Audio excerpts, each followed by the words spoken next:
Hello viewers, இன்றைக்கி நீங்கள் பார்க்க போகிறது வெஜிடபிள்ஸை எப்படி நான் க்ளீன் பண்ணி ஃப்ரிட்ஜில் ஸ்டோர் பண்ணுறன்றது தான். ரொம்பவே சிம்பிளான மெத்தட் தான். இன்றைக்கி எனக்கு வாங்கிட்டு வந்த வெஜிடபிள்ஸ் பார்த்திங்கன்னா வெங்காயம், தக்காளி, குக்கும்பர், கேரட், முள்ளங்கி, புடலங்காய், ஜிஞ்சர் கார்லிக் பேஸ்ட்டு தீந்துருச்சு, அதனால் அதுவும் வாங்கிட்டு வந்திருந்தாங்க. இப்போ பார்த்திங்கன்னா ஒரு பெரிய டப்பில் தண்ணி பிடிச்சி வச்சுருக்கேன். அதுக்குள்ளே கொஞ்சமாக கல் உப்பும் ஆப்பிள் சிடர் வினிகரும் போட்டு ஒரு வெஜிடபிள்ஸாக போட்டு நான் வாஷ் பண்ண போகிறேன். ஃபஸ்ட்டு லெமனை போட்டு நல்லா வாஷ் பண்ணி எடுத்துட்டேன். நான் ஒரு தடவை மட்டும் வாஷ் பண்ண போகிறதில்ல, 2-3 வாட்டி நல்ல தண்ணியிலையும் வாஷ் பண்ணிடுவேன். அதனால தான் நான் ஒரே டப்பு தண்ணியை யூஸ் பண்ணுறேன். எப்போவுமே வினிகருக்கும் சரி கல் உப்புக்கும் சரி கிருமி நாசினியை அழிக்கிற தன்மை இருக்குது. நம்ம எல்லாருக்குமே தெரியும். நம்ம எந்த லிக்விட் யூஸ் பண்ணாலும் அதில் பார்த்திங்கன்னா வினிகர் சேர்த்துருப்பாங்க. எக்ஸாம்பிள் அடுப்பு துடைக்கிறதுக்காக இருக்கட்டும், இல்லை எண்ணெய் பிசுக்கு எடுக்கிறதுக்காக இருக்கட்டும், இதுக்கெல்லாம் வினிகர் நம்ம யூஸ் பண்ணால் சீக்கிரம் வந்துடும். சோடாப்பூ அதில் போட்டிருப்பாங்க, பட் நம்ம கல் உப்பு போடுறதே நமக்கு போதுமான அளவு. இப்போ எல்லா காய்கறியும் நான் வாஷ் பண்ணி எடுத்து வச்சிட்டேன்.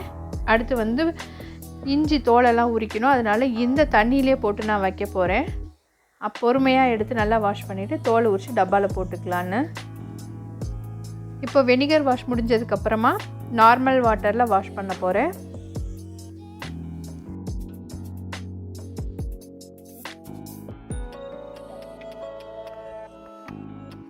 இப்போ இருக்கிற நிலமையில நம்ம டெய்லி போய் வெஜிடபிள்ஸ் வாங்குறதுன்றது ரொம்பவே கஷ்டமான விஷயம். ஸோ அதனால் நான் என்ன பண்ண போகிறேன்னா, இஞ்சி பூண்டு பேஸ்ட்டு, தக்காளி பேஸ்ட்டு, அப்புறம் புதினாவை எப்படி ஐஸ் க்யூப் மாதிரி பண்ணலாம், அப்புறம் கொரியாண்டர் லீவ்ஸையும் ஐஸ் க்யூப் மாதிரி பண்ணலாம் அப்படின்றத உங்களுக்கு நான் இன்னொரு வீடியோவில் போஸ்ட் பண்ண போகிறேன். ஏன்னா நான் புதினாவையும் சரி கொரியாண்டர் லீவ்ஸையும் சரி நான் அலசி ஒரு டப்பாவில் போட்டோ இல்லை காய வச்சோ நான் எல்லாம் பண்ணி பார்த்துட்டேன். எனக்கு அது சரிப்பட்டே வரல. இந்த வாட்டி நான் என்ன பண்ண போகிறேன்னா, அரைச்சி ஃப்ரீஸ் பண்ணி டப்பாவில் போட்டு வச்சுக்க போகிறேன். எப்போ வேணுமோ எடுத்து போட்டுக்கலாம். பாருங்கள், நான் 2 வாட்டி வாஷ் பண்ணி எடுத்து வைக்கிறேன்.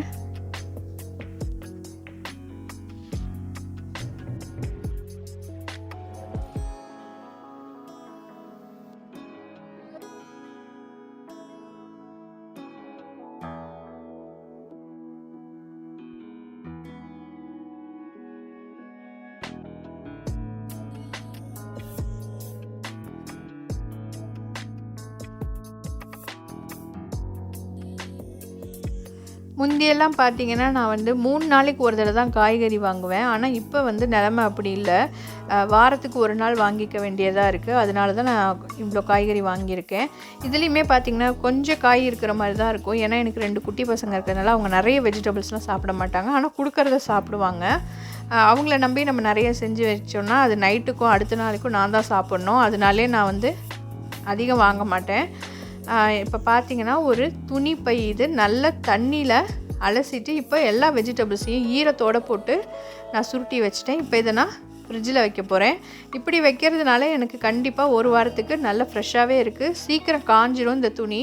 நம்ம எப்போயாவது வெஜிடபிள்ஸ் எடுக்கிறோம், காஞ்ச மாதிரி இருக்குன்னா ஜஸ்ட்டு தண்ணியை காய்கறி எடுத்துகிட்டு தண்ணியில் மறுபடியும் துணியை புழிஞ்சிட்டு உள்ளே வச்சிட வேண்டியதான். இதுதான் என்னோடய ஃப்ரிட்ஜு. இதில் நான் இப்போது க்ளீன் பண்ணுறேன். வீக்லி ஒன்ஸாவது க்ளீன் பண்ணுங்கள். இல்லாட்டினா கருவேப்பிலை இல்லை கொத்தமல்லி இதெல்லாம் காஞ்சி போய் அங்கங்கே கிடக்கும். மாவு பாத்திரத்தில் இருக்க மாவு காஞ்சி போய் கிடக்கும். அதனால் நான் இதை எடுக்கும்போது அடிக்கடி இதை க்ளீன் பண்ணிடுறது. இப்போ பார்த்திங்கன்னா புதினா, கொத்தமல்லி, வெங்காயம் தான் இருக்குது. இதை நான் என்ன பண்ணணுன்றதை அடுத்த வீடியோவில் போஸ்ட் பண்ணுறேன். தக்காளி பார்த்திங்கன்னா நான் தனியாக தான் எப்போவுமே வச்சுருப்பேன், ஃப்ரிட்ஜில் வைக்க மாட்டேன். அது நல்லது இல்லைன்னு சொன்னாங்க. அதனால் நான் தனியாக தான் ஸ்டோர் பண்ணிக்கிறது. இந்த மாதிரி எல்லா தக்காளியும் எடுத்து வச்சுட்டு டப்பாவில் போட்டு இந்த தண்ணியெல்லாம் காயிற வரைக்கும் நான் மேலே தான் வைப்பேன். இது காஞ்சதுக்கப்புறம் தான் நான் கபோர்டில் வைக்க போகிறேன். என் வீடியோ உங்களுக்கு பிடிச்சிருந்தா என் சேனலை மறக்காமல் சப்ஸ்கிரைப் பண்ணிக்கங்க. நெக்ஸ்ட் வீடியோ பார்க்கலாம். தேங்க்யூ.